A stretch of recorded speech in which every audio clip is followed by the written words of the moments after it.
Hi, everyone. Hi, welcome back to the One Piece read along, chapters 69 to 100. We're doing Arlong Park, we're doing Loguetown. I immediately want to start off by framing this. You are now reading the series differently because you stumbled onto something. In my experience, I've never seen someone kind of catch on to before chapter like 250, 300, somewhere in the 200 range at least. Well, I didn't know why it blew you away, so I felt like I was just telling you a thing that I noticed, and then you were like, wait, what? I think I was in chapter 70 or 71. Captain Nezumi was talking, and at the time they were calling him Umi, and then one of the people was like, your name really suits you.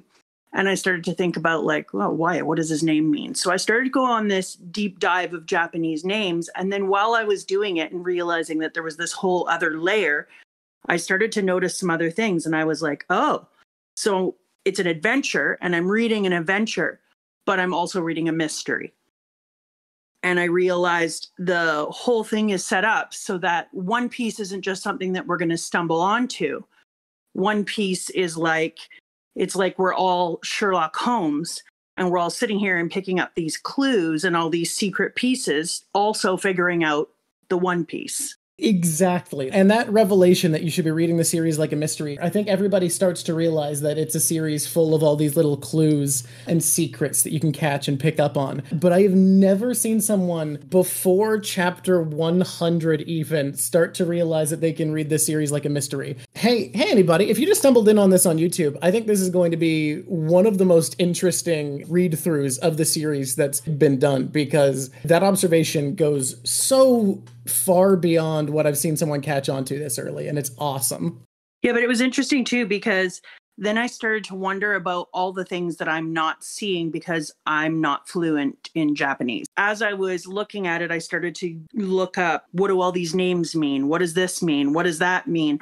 And it took me on, when I talked to you, I was like, yeah, I can't talk. I'm rereading this chapter because I have to go and look at what all these names mean to see how it changes how I read this. And then you were like, yeah, maybe you should just read for enjoyment first and then talk and about do doing all that. And I was like, wrong. This is enjoyment. Yeah, you're having fun pulling at every loose thread you come across. She found an observation that I've never seen someone catch on before, but Gyoza is the name, right, of the village that Arlong destroyed before the Straw Hat Pirates arrived. And it's Japanese for like a blunder or a mistake, right? You said it's found. Japanese for miscalculation or mistake, a blunder. Uh-huh. So it was saying that the reason that this place fell apart. So if you were a Japanese speaking reader, you were sitting there and thinking like, oh, they named it that. And then, he destroyed it when they tried to stand up for themselves. And then I think that it isn't just that they tried to stand up for themselves. It's the way in which they did it. It's timing, because I've started to notice in One Piece, timing matters. Like the only one who doesn't seem to understand timing at first, you think is Luffy, but then you realize that even Luffy understands timing. People who are caught up on the manga just heard you said that and were like, wait, what the fuck? I don't think I've heard someone talk about the importance of timing being thematic in the series before. I literally don't think so. Until very recently, where it's become thematically unavoidable. That's not a spoiler. But I think you just caught onto something that I, until very recently, had never thought of in the series. And that's you're right. Well, they give clues, right? What's Nami's mom's name? Bellamere, that's right. When she keeps telling them that the most important thing that they can do is survive for now, that theme is brought up the entire way through. This isn't the time. You need to be able to stand up and survive for now. So then I started to look at that and realize that throughout it, that he's using time cues as a way of telling people how important timing is. Oh my god, so I'm noticing all these little things now that I hadn't. Luffy setting sail on his journey. You have this incredibly ambitious kid who's told by Shanks, no, this isn't the time for you, you have to wait. I think it's so interesting to have waiting for an opportunity be such a core part of a series about drive and ambition. There's so many little moments once you catch that note that you can unravel and realize, A lot of the series is about the balance of waiting to be prepared, waiting for the moment to strike, and also chasing your ambitions. You wanted to talk about like the overview pieces. And so those are the two things I was noticing. I was noticing that he builds a lot of his piece around timing, and it's meticulous timing because it's everything from not going and helping Nami out until she asks for it, because any time before that wouldn't allow her to feel like she had agency in that decision. Timing of staying strong, training, keeping your dream and your focus ahead of time while you collect all these berries so you can buy your town back. It's the timing of not seeking revenge before you're ready to do so. So everything in it, I started to notice, has this quality around timing. And then I started to notice that it was also part of the mystery. Unraveling the mystery is going to be fun. I'll often find myself watching a One Piece YouTuber talk about the themes of the series, and I'm like, there's so many thematic elements that you're missing here. You're talking about the themes around freedom and agency, but you're not talking about the themes around death that are so important to the series. And here you are, serving me the way that I feel like I'm serving all these theorists I watch, where you're like, hey, did you notice that timing and waiting are incredibly important themes in the series? And I go, holy fuck, no, literally never have I noticed that. Do you want to go through the chapters the way that we did before? I think arc by arc, now that we've done the big overview. Actually, before we go arc by arc, very important, 2 notes. A lot of people pointed out, no, actually the anime had Luffy stabbing his eye. It was just the English dub that didn't. You are tricking yourself because you've seen animation of Luffy stabbing his eye. The episode of Luffy special, he stabs his eye. The original series, no eye stabbing. And second of all, falling down the stairs doesn't mean the thing you think it does. It was a theory started on the Reddit, and people kind of telephone gamed it into saying it was a real thing. That's all. Now, let's get into the series bit by bit. We just finished the Baratier. Zoro is injured. Nami stole the boat, and everyone needs to find a way to where she's gone. Arlong Park, the site of the most dangerous pirate in the East Blue, who Johnny and Yusuke are terrified of. We have the blubbering little baby on the boat being so bowled over by how absolutely moving and touching the last chapters were. And he's like, it was all so moving, right? And then we have the other boat. We find out about the 7 warlords of the sea. Yeah. And we find out that my main man, Hawkeye, is one of these warlords. And I was like, oh yeah, we're going to see us some Hawkeye for a long time. At Arlong Park, Captain Arlong. What a phenomenal villain. He is without question the best villain in the East Blue. But it was this chapter that started to make me look at it. When we're talking to Arlong and he has the person come up to him who's going to get a cut of his action in order to ignore who he is. It was this area where they started to say, you got an interesting face, Mouse Umi. Your name sure fits you. So then I looked up Umi, and I was super confused because Umi doesn't mean mouse in Japanese. It meant ocean. And then I looked up his full name. Nazumi means mouse, but with his nickname, they're calling him Ocean Mouse. Oda says in between one of his panels how important names are. There's small, delightful richness. Like if you get to find out that when you take a nickname and then you take his full name, it means Ocean Mouse. It might not seem like a big thing until you realize how layered it is. It feels like kimono, the idea of layering colors and fabrics and print to try to create a story within a story. And if you are careful, you can parse through it and find something really cool, really unique that the author knew was there and left for you like an Easter egg. It's so fun when you catch these little pieces, and it adds richness and it makes the overall story feel deeper. I think because we read such a big chunk at a time that I left out one of the most important pieces here. And that's when I was sitting there and reading and Nami walks out and I'm like, what? No! And Nami's a crew member and you're like, how could she? This conniving witch. But she talks about hating pirates all the time. How could this be? Yeah, I was just like, what a throw. I felt like I had missed all these obvious signs. But then I was like just eating up this new villain. I just thought that was phenomenal. And also hated her immensely at the time. Even I wasn't a big fan, even though she was stabbing somebody that I don't necessarily love, even though it breaks other people's hearts. You hate Usopp, so why didn't you love her stabbing the shit out of him in cold blood? Usopp has had his redeeming moment with me. Yeah. Yeah. Watching the moment when he realized who he was and who he wanted to be didn't match. I will say, in the spirit of going section by section, do you mind if we hop to everything before the walk-up, and then we'll do everything after the walk-up afterwards? That feels good. What chapter was the walk-up? Do you remember? 81 is the walk-up. I like the way that we did the villains in here, the fishmen, but the moment that they had Arlong stand up for the first time near another person, because I like how up until that moment, the perspective that the comic was drawn in was done in a way where you understood that this was a large person. He had traits that other people didn't have. He was able to withstand things in the way other people weren't. And then he's standing and they put him in proper perspective with other people. And you're like, oh, that's a whole other level. And that was genius.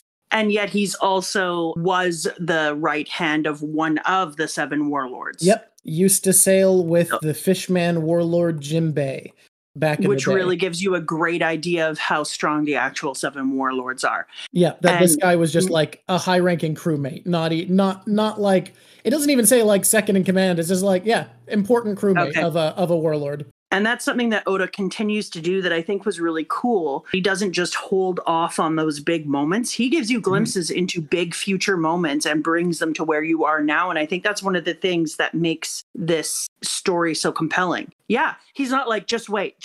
He's like, you want a little show? Look at that. Yeah. You're like...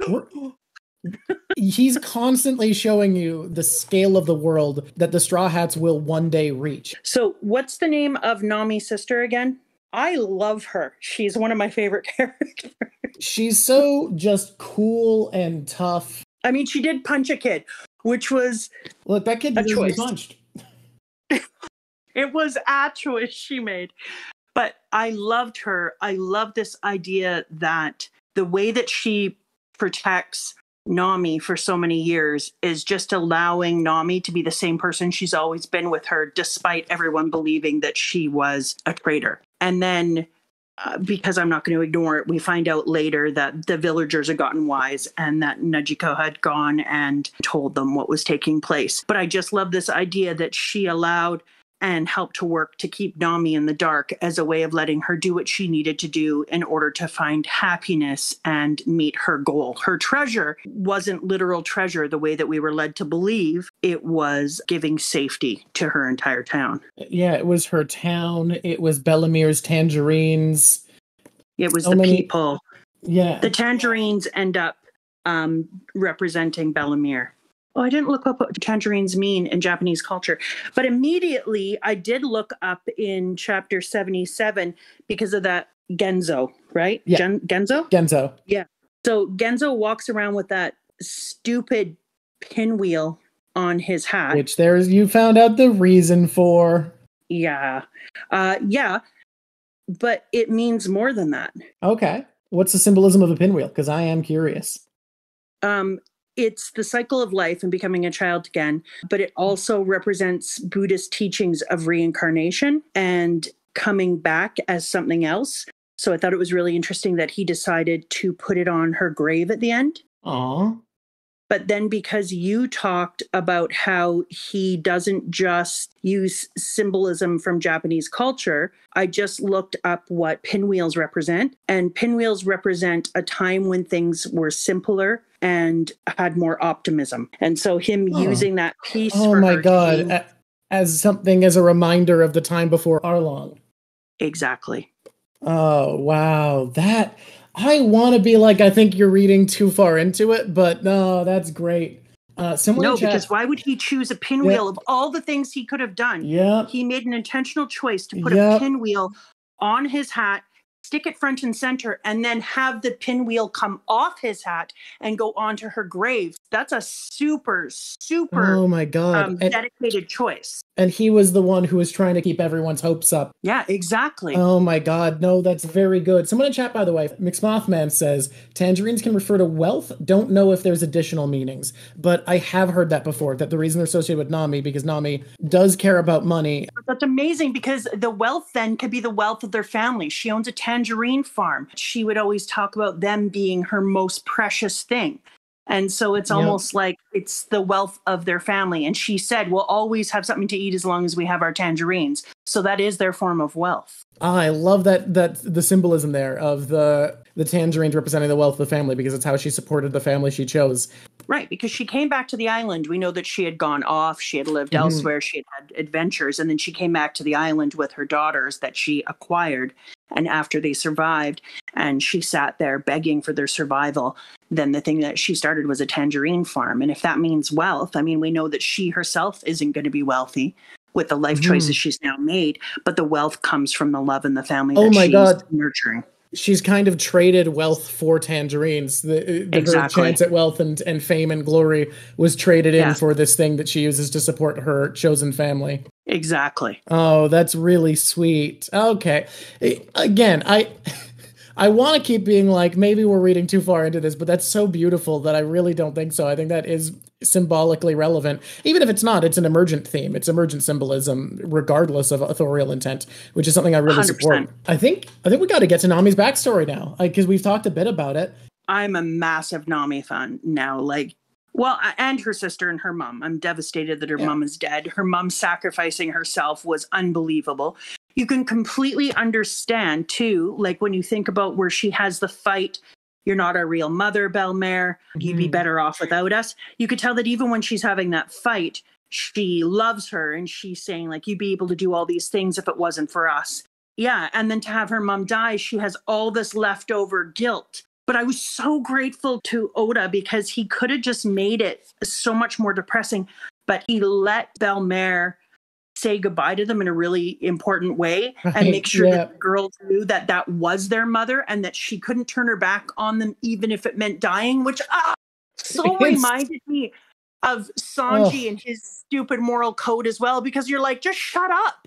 Just shut up. Don't talk about them. But the fact that she would rather die just to get to die being their mother than have to let them know that she would trade them in for life. Oh, a punch to the gut.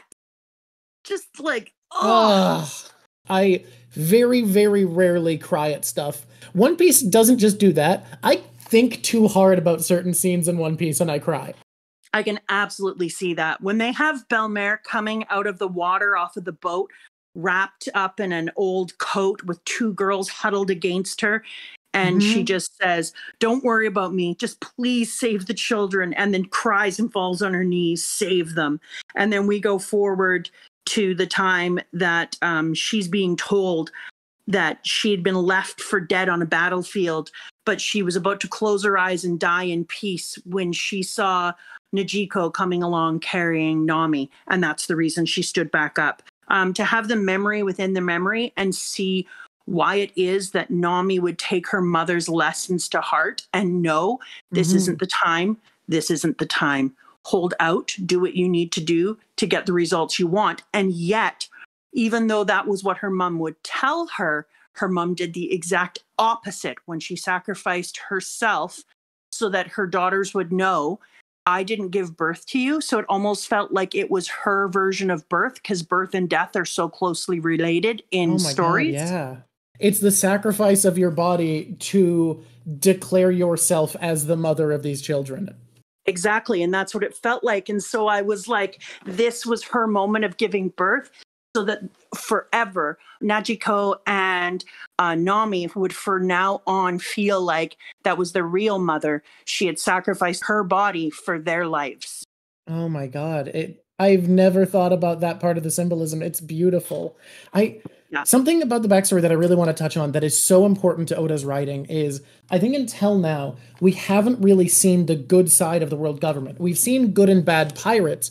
Bellamere is our first sight that the world government, the Navy, can be great people. They can be heroic. They can be the good guys they should be. From that point forwards, you're in a series where we've seen good pirates and bad pirates, and we've seen good Marines and bad Marines. He's just really honest with the fact that there is going to be people in every type of person. There are going to be people that are bad, and there are going to be people who are good. So you can't look at a story simply and say, oh, they're government. Oh, well, they're good guys. Or, oh, that's a pirate. They're bad. I mean, Luffy. Luffy right away is a pirate and wants to be a pirate. And yet we're supposed to believe pirates are bad.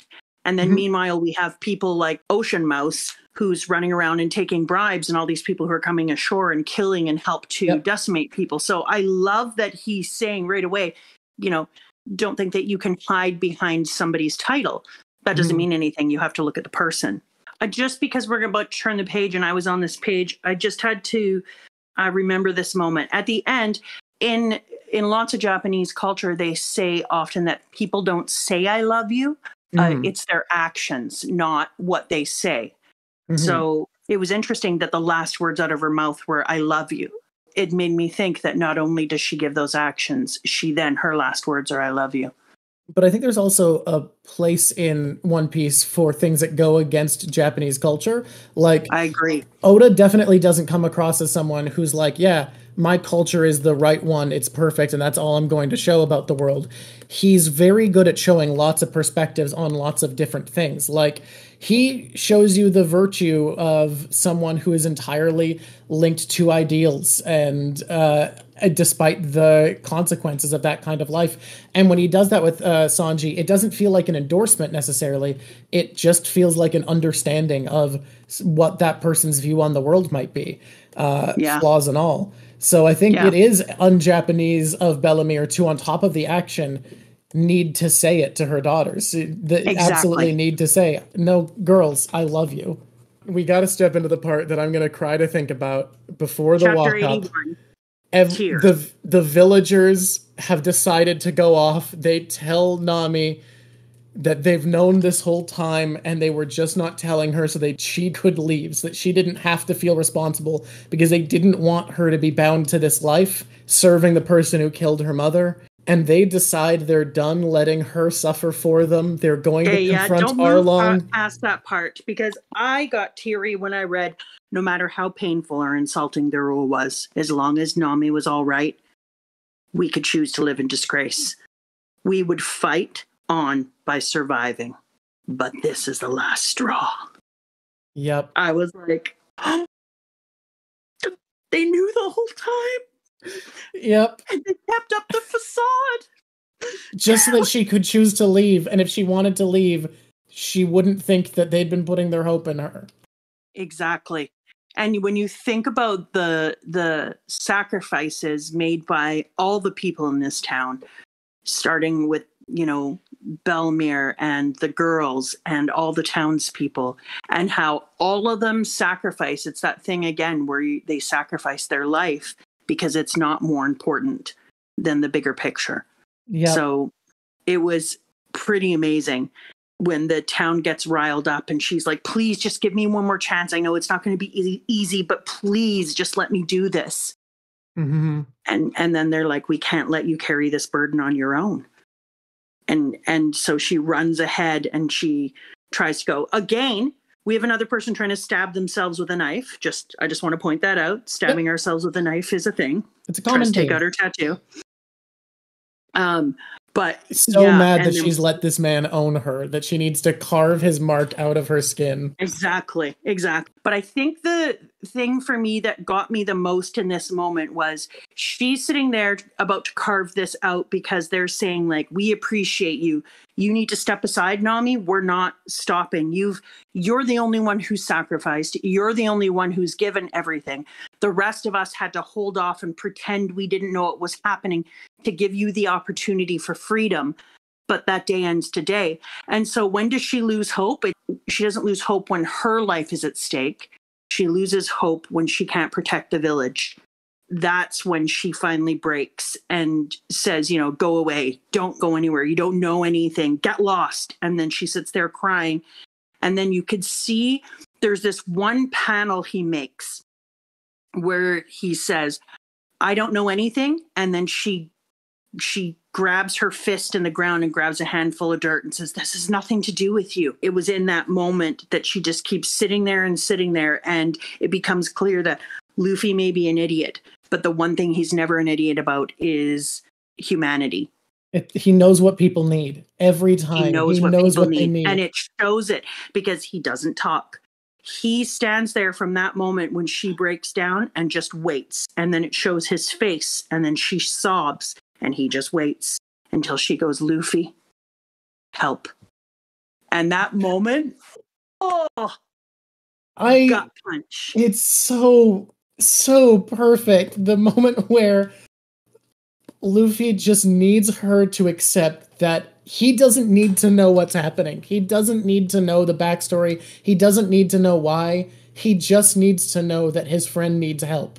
That's all it's gonna take for him to give everything for her. And he had to let her come to that place, because something that Oda does again and again, he doesn't let anything, greatness or evil or bad things happening to you, it's not by chance, it's by choice.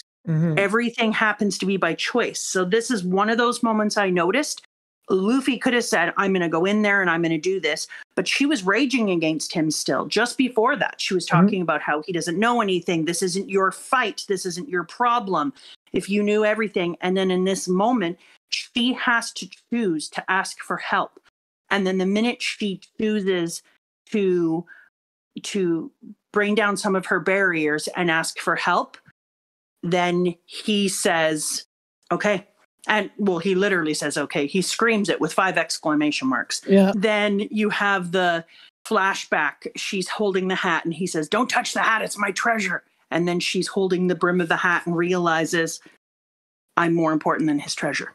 And then he walks up to his little crew, including Usopp, who at that time I couldn't believe he thought was a good person to go on the walk up with him, and said, and then they all look, he goes, let's go. And they all look at him and go, right. I made you watch the Arlong Park walk up, and how fucking good is it? Oh my God, it's ridiculous. Oh, that slow walk up is just gorgeous. God, and how the music is great, the voice acting. It's such a great start to the action part of the arc for Luffy to show up, punch down Arlong's door, and immediately say, which one of you is Arlong? Because he's been so uninvolved that he doesn't know or care. Exactly it. I just thought that was amazing. He shows up and he's like, let's do this thing. Okay, which one of you is Arlong? Whose ass am I gonna kick? This battle scene that they have, I also thought was a really cool moment for the showcasing of each one of their things and finding out how badly hurt Zoro was, by the way. Yep. Which obviously he should have been. That made sense. Where he's so fucked up that Arlong sees his wounds and is like, what's wrong with you? How are you moving? Why are you standing and how are you not dead? And then the chapter title is called Zombie. And then that gives Hawkeye even more legend status, right? Because suddenly you're like, dang, Hawkeye. He was able to exactly wound this man to the point that he's barely living. Exactly, where he's just on the edge of being alive. But it also showcases each person's fighting ability in a really cool way, this whole fight scene, this whole piece. Oh, and the cow comes back. And thank God, because I was worried about the damn cow. You were worried about Momu? Oh, Momu is one of my favorites. And when he comes back, he has a little owie on his head. He's got a bump. He's got tears. He doesn't want to have to fight. He's in pain. He just wants to leave. And I'm like, no, Momu. The look in his eye when Luffy grabs him and uses him as a spinning wheel and smashes everyone and throws him. The look in his face was just heart-wrenching. You mean the incredible martial arts technique of the Gumu Gumu no pinwheel? And then when I thought about that, the Gum Gum pinwheel, and pinwheels being that idea of they could also be known as being childish or going back to childhood ideas, made me think about how many times like kids are fighting and pick a friend up and swing them around to use their legs to hit people with them. I think there's something very fun about how anytime Luffy sees something neat, like, I guess this is the first time we see it, but Luffy just seeing something he thinks is neat and being like, I wonder if I can turn that into an attack. Now we go into the piece where we get to see, can't believe I'm saying this out loud, where we get to see Usopp. Usopp's redemption! Isn't it good, though? Isn't it good to see your boy strategize and have to work hard and come to terms with him not being self-actualized? Thing that I thought was amazing about Usopp's thing is that thing that I was talking about with Oda about choice and how he's not going to let anyone just accidentally become great and work against their character. But something else that I noticed that I really love about Oda's decisions is he doesn't try to make anyone perfect, because he doesn't change Usopp's character entirely and be like, hey, Usopp, whose name comes from the idea of Aesop's fables, but also the word for lie in Japanese, and then has a nose like Pinocchio. Instead, he says, yeah, those things about you are still going to be true. And at the same time as those things about you are true, you're a liar, you're a fable and a storyteller, but those can be strengths. He has Usopp sit there in the dirt and be like, I can't go back looking like this because nobody would believe that I've been in a battle if this is how I come back, and they wouldn't believe that it was an honorable loss, And he starts to do the things that a storyteller and a liar would do that are within his character choices. He says, okay, I'm going to rub dirt on myself. Is this enough dirt to look like I've gone through something? Does this ketchup look enough like blood? And he starts to do all these little things that would be a way for him to tell the lie of, I was in a big battle and I was overpowered and I barely survived, and how amazing that is. And as he's doing it, he gets this look in his eyes, and you see him realize nobody's around him. Nobody is there making the choice for him. And he chooses for himself that he just realizes, holy shit, I am not the person that I want to be. It isn't temporary, and it isn't an accidental or just an impulse. It's a decision. And because it's a decision, then Oda lets him change as a person. God damn it. Now I like Usopp. The fact that he's weaker than the rest of the crew, it makes it so compelling for him to have that moment of change. And you go, that's great, buddy, but how do you win now? And you're right. He doesn't get to change his character. Lying and storytelling and trickery is how he wins the fight. Like, exactly. He uses those as an asset. Is he a coward? Yeah, he's good at hiding. Yeah. Is he a liar? Yeah. He makes someone catch something when it's a trap. Everything that makes him who he is part of how he wins the fight, when he finally manages to get his courage together and stand and fight to be the man he wants to be. I also, and I will talk about that more in the prediction side, but immediately we see the birth for Usopp of him becoming a tinker alchemist. That he's now decided that he's going to be the person who has like a bazillion vials in their coat and starts making weird contraptions and using them, because it's almost like the alchemy itself is his version of lies. And he's using that as a method to win his fights. Let's get into the big jumble fight. I do want to talk about this drowning moment. And you know right away when you find out that the gum, it doesn't allow you to swim, that this is going to come up again and again and again. Yeah. And I'm like, I was thinking to myself, how many different ways am I going to see people save Luffy's life from the bottom of water? Devil fruit users have some trouble with water. It's an issue they have. And so it was really funny because when they had him at the bottom, I'm like, how are they going to do this? And when she gets the look on her face and she goes, I know. She stretches his neck up to the top and starts to give him mouth to mouth on the top while doing chest compressions underwater. I was like, that kind of a stupid method would make Luffy so proud. This entire fight, I liked it better than any fight that I had read before in the series. And he kept the pieces alive. Like Zoro and Sanji were still obsessed with getting under the water to rescue Luffy the entire time. So it wasn't like sometimes where I feel like even the characters were losing track of what was taking place. It was also just well drawn in like the panels were actually really impactful. And I loved that we got to see the ways in which each character fight, and it gave everyone a moment to kind of stand out. The bad guys too. I hate the bad guy with the weird frickin' triangle things on his arms. It looks like his skin melted and is just kind of wobbling down there. And every time I'd see it, I'd be like, what's going on with that kid's arm? And then I'd be like, oh no, that's a stupid arm. I forgot. I love that the solution Sanji came up with of just like, what the fuck am I doing? He needs gills to breathe underwater. Otherwise, he's got to be on the surface like me, where I'm stronger than him, and just covers his goddamn gills while he's trying to pull all this bullshit. That was genius. Love that moment. You know what else I really liked is when Usopp comes back after his fight and his change. I love that he stands there going, I'm here to back you up. And there was just one panel where Luffy goes, what? And looks at him all confused. Like, who the hell is this? What changed in him? And I thought that was a really cool moment. I love when Nami comes back to the fight. Her mind is made up. I have to go and join the fight. And she comes walking out. Because regardless of what's taking place with Luffy under and above water, with them trying to resuscitate him back into life, the thing that makes this battle particularly cool to me is that when you see each one of these people coming to fight, you're like, you can't do it. The only one that can do it is Luffy. But again, it's timing.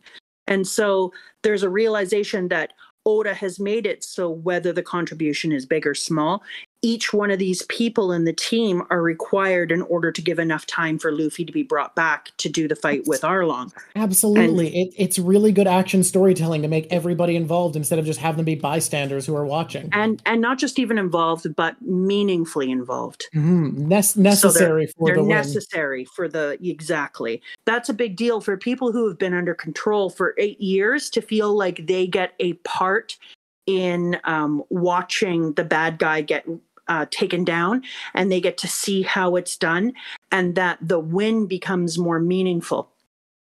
I absolutely agree. I think you've also touched on something that I think is important. So there is a bad rap that a lot of shonen series get where the hero wins with the power of friendship. And the way that trope off manifests is by someone saying, my friends are my strength. And because their friends are counting on them or whatever, they get like a power boost. But the reason I really like how One Piece handles that is Luffy's friends aren't his strength because they give him some ephemeral boost to want to fight harder. They're his strength because he can't do what he wants without them. And he says it in this fight. He can't use swords, he can't cook, he can't navigate, and he can't lie. And he's okay with that because he knows he needs his friends because he knows they need him. And that's okay. Like, there is tangible help they provide each other. He just says all the things he can't do. And then Arlong goes, then what do you provide them as a leader? And he goes, I can beat you. Which is such a fucking good answer.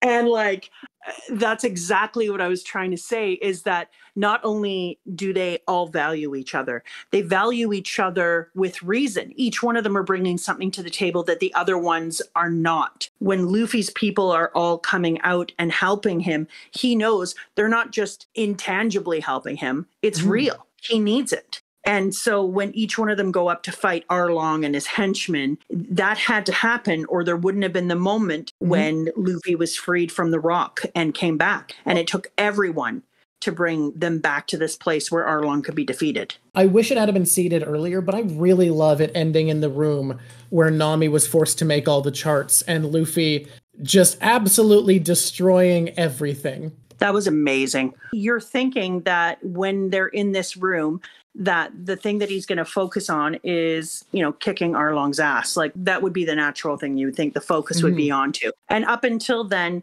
all the chapters were about this. And instead, when he looks around the room and has this like understanding of who Nami is and where she came from, because earlier Nami said, you don't know anything. You don't understand anything. And he maybe didn't, because Luffy was on the outskirts of all the moments of understanding of her. But instead of just leaving that out, which they could have done, they let Luffy see the heart of where her captivity took place. He looks down and he says, this pen has blood on it. And then he understands how many hours Nami sat there as his slave. There's something so important to this scene, too, because Arlong represents racial prejudice in the sense of believing your race is superior to another. And unlike our world, there are physiological differences. But the fact that he says we're superior to humans over and over and over and over again, and then at the end of the arc, when he's about to get his fucking ass kicked, and he's talking about how he needs Nami, a human, to be able to do what he's doing, and he's gone out of his way, gone back on his word that he's so proud of just to keep her, because he's not good enough without this human. It's such a mark of the gaps in logic you need to maintain a prejudiced mind in terms of racism. He acknowledges he has need of a human, but isn't willing to acknowledge that humans are worthy of respect and capable of greatness. I think it's beautiful and it's necessary. Yeah, that's a really, really good point, Lynn. Like, I really think that you nailed something there. We're being shown what an idiot Arlong is for believing that he's so superior when we see this room, but we also see it with a tiny, tiny little Nami in it as a tiny child in the flashback panels. And already an 8-year-old was essential to his plans. So if you're such a better master fish race and you're so awesome and you're so much better than everyone, how could that be possible, that gap in knowledge, when we're watching that gap be filled by this tiny little person? Phenomenal fight, but let's also just take a moment for the very, very ending piece of the fight. That's what I was gonna say. When Luffy stands out of the rubble with his fists clench. Yeah, delightful. Absolutely delightful. It's so cathartic. Luffy's words to her, Nami, from the top of Arlong Park rubble. And she looks up at him and just stands there. And he goes, "You're one of us now." Yep. And then she goes, and then she cries and goes, "Uh-huh." And that, nothing else. She doesn't need to say anything else.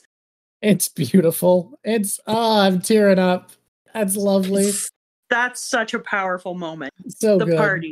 The party. The crew getting to talk about their exploits and be celebrated by the town, and everyone who's been oppressed for years being happy and cheering, a feast being thrown for the Straw Hat Pirates, them being sent off with a goodwill in the hearts of the villagers, making an ally. It's beautiful, and I love it. I love when the crew parties, and it's just great.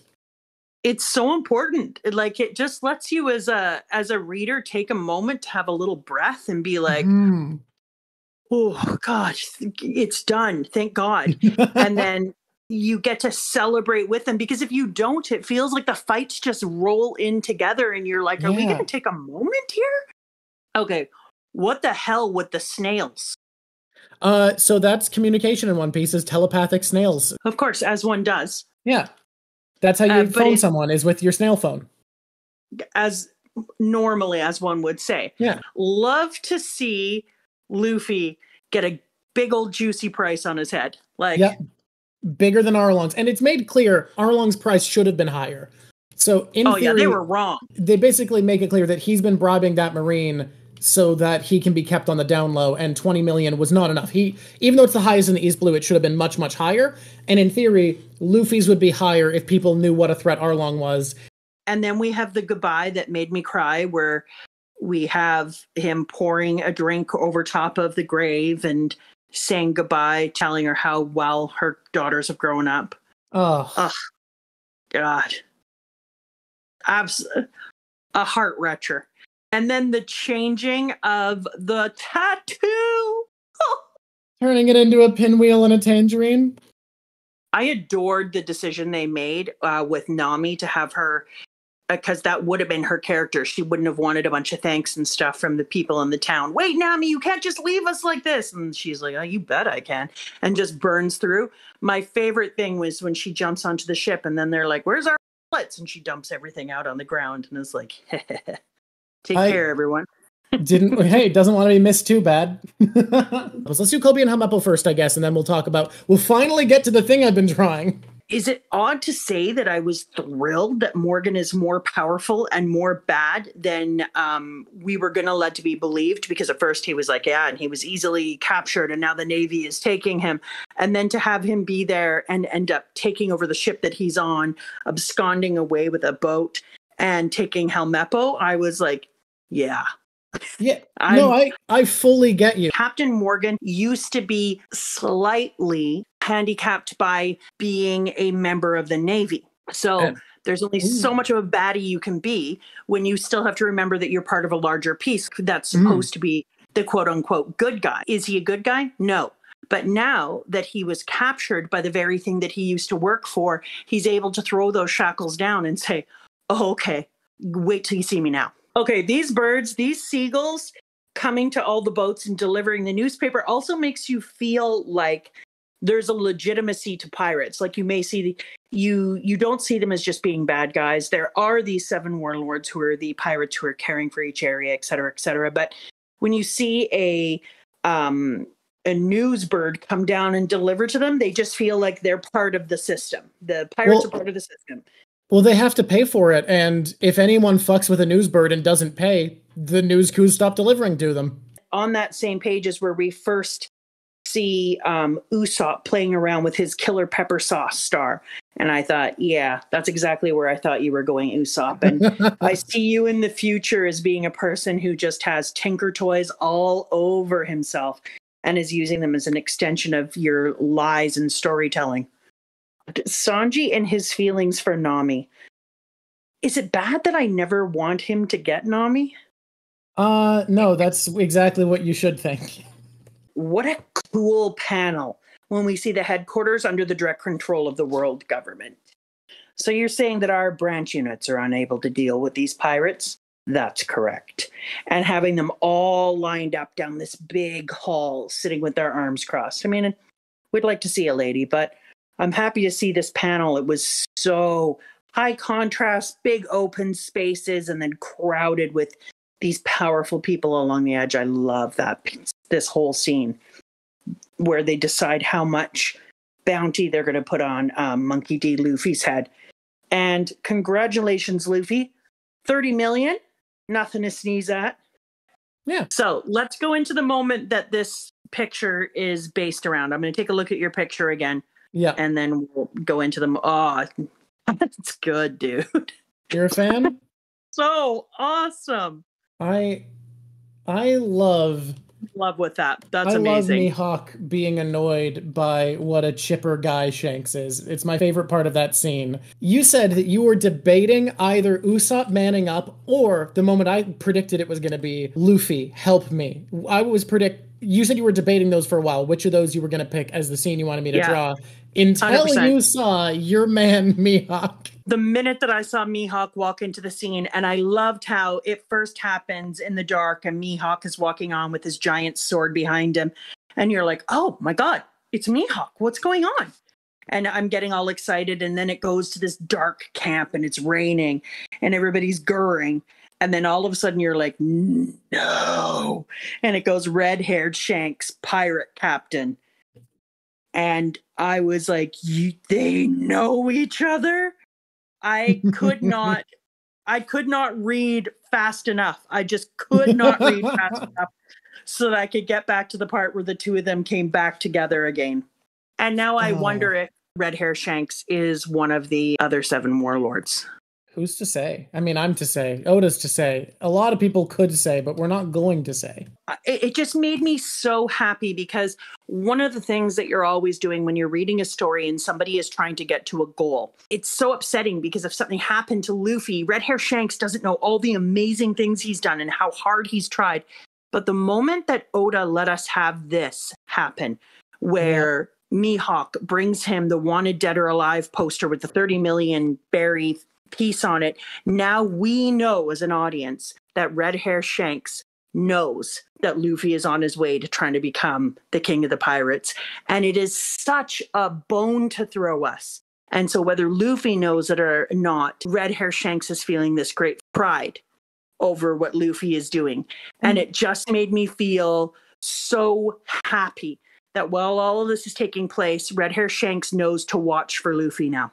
And don't you love how proud Shanks is? He was giddy with excitement. And you're just sitting there being like, oh, God, yes. And because it mattered to him. But not only that, when Red Hair Shanks says to Mihawk, I couldn't help but notice that this reminded me of a story you told about a young boy in a village. Then we know that as much as Red Hair Shanks had meaning for Luffy, that Luffy had that same meaning to Red Hair Shanks. But I couldn't believe how many different types of special swords there were. My God, when she was going off about, oh, this type of sword and this type of sword, and I was like, oh my God. The way that Zoro shows them that he doesn't have to worry and he flips the sword in the air and then he just lets it go around him. It's so fucking cool. Why does everything Zoro does have to be so freaking epically, effortlessly cool? He stuck his arm out. He's so confident about the cursed sword. He was so cool in that moment. The man's like, just have my most expensive sword. You earned this awesome sword that I own. That's the pride and joy of my collection by being so baller. You're so cool. I will fail as a business for you. I love Smoker. He's a great character. I hope he comes back some more. I'm sorry, but it looks like my pants ate your ice cream cone. Yeah, that was a great moment. I think that it was really nice to find out that Smoker wasn't just all evil, that he actually fought for something that he believed in and it meant something to him. Mm-hmm. Luffy, of course, the return of, what's her name again? Alvida and Buggy are the two coming back. Now, I knew Buggy was coming back, and I think he's coming back later, and I stand behind my You stand by your prediction that he's going to come to the Grand Line. Yeah, and I stand by my prediction that Buggy and him are going to have to work together at some point. All right, I will let you stand by that prediction. Wait. I think Morgan and Buggy are going to come together. Here's what I'm saying. You can add that in. We are holding your predictions to... hey, if anybody wants to know the origin of this, they can watch it's a pretty short video edited down of me making my diesel punk drawing. My favorite art so far. Yeah, great. It has the origin of this. I say we stick to the channel policy. This pedal goes up. This pedal goes up is a nonsense saying that means when you make a statement, you stick to it. So you can't undo your predictions. I'll stick to it, but I'm adding a prediction that he'll work with Morgan. Okay. Together. Write that down, chat. I can't believe that Elvira is interested in Luffy. It's a sometimes trope in anime and manga for a real tough lady to be like, oh, someone was actually able to beat me. They're so hot. Okay. Has she met Zoro? But then when Buggy comes back in his full glory, he's back to his first archetype. He's dangerous and scary as hell, ready to rock and roll and take over. He's about to be killed, and he's just chill. He's like, yeah, I'm Luffy. I'm about to be killed. And I'm just going to chill. And then he goes, I've never seen an execution before. Buggy goes, you're the one being executed. Stop joking around. And he acts like, oh, what a neat new thing to do. The whole thing that was the most amazing was that dude with the cape is standing behind him. Yep. They're running off towards the boat. He gets to escape because of it. Because I accidentally read to chapter 103. You read a little bit further. So I was supposed to read to 100, but I'm sorry. How was I supposed to keep to that? Yeah, I was going to die. But I had to see how this ended. Okay, yeah, I like how they put in there accidentally. And I was like, fine, accidentally on purpose. I mean, have it any way you want. It had to finish. Freaking everyone is running out to the boat. And here I am sitting there going, no, what the hell's happening? I was freaking out. And then I was like, I'm just going to have to fess up. There's no way in hell for me. Okay, we see this dude walk in with his cape on in chapter 100, and it says, the legend begins, chapter 100. And I was like, oh, what now? And he comes walking out with this tribal-looking tattoo on his face. As long as people are hungry for freedom, these things will exist. Gold Roger, king of the pirates. A pirate, eh? Not a bad idea. And I know that the pedal is always up because... This pedal goes up. Because you're a mean. But I've decided to put in there as one of my predictions. Is there a possibility? What is the timeline if Luffy could be the son or a reincarnation of the Gold River King pirate? The gold? You mean Gold Roger? Gold Roger. Yeah. With the amount of information you have, you don't know that because they haven't talked much about years yet. This is going to be one of those this pedal is up moment. If the years don't allow it, I'm wondering if Luffy could be a reincarnation. Do we have any thoughts about Shadow Man in the cloak? Okay. Besides the fact that he's literally the coolest thing since sliced bread. Is he cooler than Mihawk? Who's cooler? The Shadow Man. Don't be ridiculous. Don't be ridiculous. Chat has confirmed that his name has been said. It's Dragon. So Mihawk's cooler than Dragon. For me, Mihawk is still cooler than Dragon, only because of what we've seen Mihawk is capable of. My reading of it, my theory when I was a teen first watching this, is that Dragon, the dude who showed up, can control the weather. That you thought he was a weather controller. Because he shows up with this rolling thunder and wind that exactly helps the person that he's come to save. I like that theory because the reason that I started to think about anything like the idea of reincarnation. When we see the dude come out there and then Buggy lifts his sword and it gets hit by the lightning, that was one of the reasons that I was like, oh, is he having like godlike interference in his death?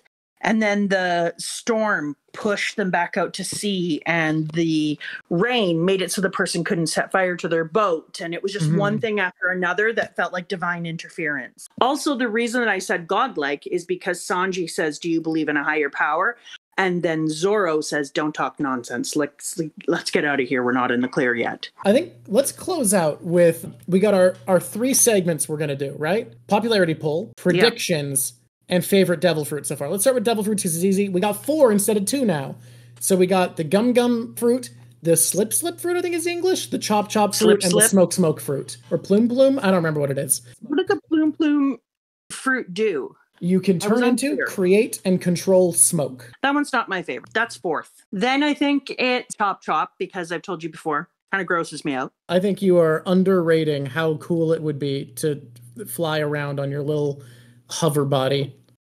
Yeah, don't get me wrong. That's all great. Gross. Slip is 2nd, and gum for me is still 1st. You still would rather be rubber than extra slidey, turn into smoke, or chop. Yeah, I think the Rubber Man is great. So now we're going to do the top 5 popularity poll and see how it shifted. Number 1, Luffy.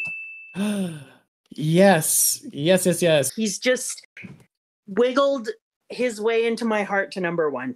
He's so good. I'm putting number 2 at Hawkeye. Fair enough. Still cool as hell. Just love that dude. I'm putting number 3. Can't believe I'm going to say this. Nami. Fair. Honestly, at this point of the story, Nami's really compelling. I fully understand that.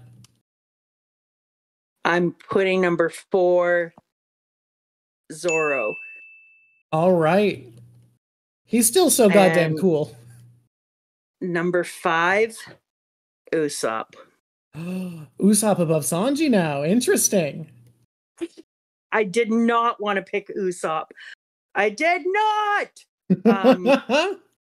But that change of character. Yep, it's great. I don't know what to say. So to wrap it up, let's get your predictions for the future going. And we have 2 of them already. And someone wanted to hear your predictions for what the other warlords will be like. What kind of characters you think would be included. And if there's any existing characters you think would be included, which it sounds like there is. And if anyone's in the Discord, put these in the notes as we add them. Yeah, so the one is, I think that Luffy might be either the son of or a reincarnation of the Gold King. Gold Roger. Yeah, Gold Roger. Yeah. All right. And then I already said Usopp is going to become like a serious Tinker Alchemist. I think that it's possible that Red Shank is going to be one of the 7 warlords. I'm going to put that in. All right. Shanks is a warlord. We have that on the predictions. Okay.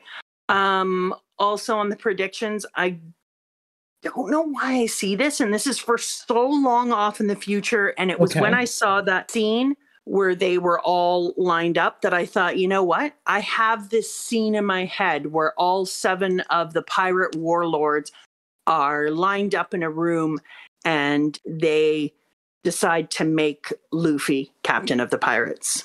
You king of the pirates? You think, okay. That's a really big one where you think the warlords are going to do that. Okay. Yeah, okay. I don't think it's just going to happen. I think the warlords are going to make it happen. I want to make a prediction that Luffy is going to run into Red Hair Shanks sooner than he was ready to. Somewhere around chapter 300. The last thing is someone had a question about what kind of characters you think would be part of the warlords other than the fishman Jimbei that we've been hinted at. And you believe Shanks will be one. We have to fill out 4 more slots. What kind of characters would you like to see? What kind of characters do you think they'll include? Just a reminder, warlords are big name pirates who have basically been offered protection from the government if they only fuck up pirates instead of the Navy. It's hard because I would never have predicted a fishman. There's going to have to be somebody who is like an incredible martial artist. Oh, I hope there's one that can fly. And then we've got swimming already and flight. But if I was doing it by the elements, I would want to make sure that there was one that could control wind. And I would do a combusting one. So I'm going to have a fire warlord, and I'm going to book somebody who can move earth. Someone who can move earth. Interesting. And then I'm going to put somebody who can control the weather so that they can screw up any of your plans. I think it's where I'm going to stop for now on that one. That's where we're going to stop? All right. Yeah. Thank you again for doing this, and thanks everyone for being here. This has been so much fun. I have terrible news for you. The next section's very short. It only goes up to 114. Oh, you want me to read to 114? Did you check ahead? Yeah, I checked when the next area stops. Sometimes we're going to have to take longer in between when we're going to be doing a section that's going to be a bunch of chapters. But yeah, as soon as you're ready for... Guys, if we don't just do the next small section, we're not going to talk about the next small section. We can't. If we go beyond that, you know that it'll just get glossed over, and that can't happen. So what I think we should do is we should do it sooner. I think that's fair. I think instead of taking multiple weeks off, honestly, I'd be down to do this again next week because it's a shorter section. I think we can get through it pretty quick. Mama Drawk, thank you so much for being on. I am loving doing the series with you. Your insights are astounding. I've never thought about the importance of timing and waiting in One Piece before, and it feels like you've found a secret that I've been missing the entire time in a story that I thought I kind of knew the corners of. That's really sweet to say. I sometimes feel like when people are like, oh, those are great insights, I'm like, you can't insight forever. So what a kind thing to say. All right. Okay. Well, take care of everyone. I have had such a great time. Thank you for letting me be a part of this world. And yeah, thanks, chat, for being so nice and welcoming to my mom. This has been so much fun. Thank you again for being on. And everybody, it's been lovely talking to you.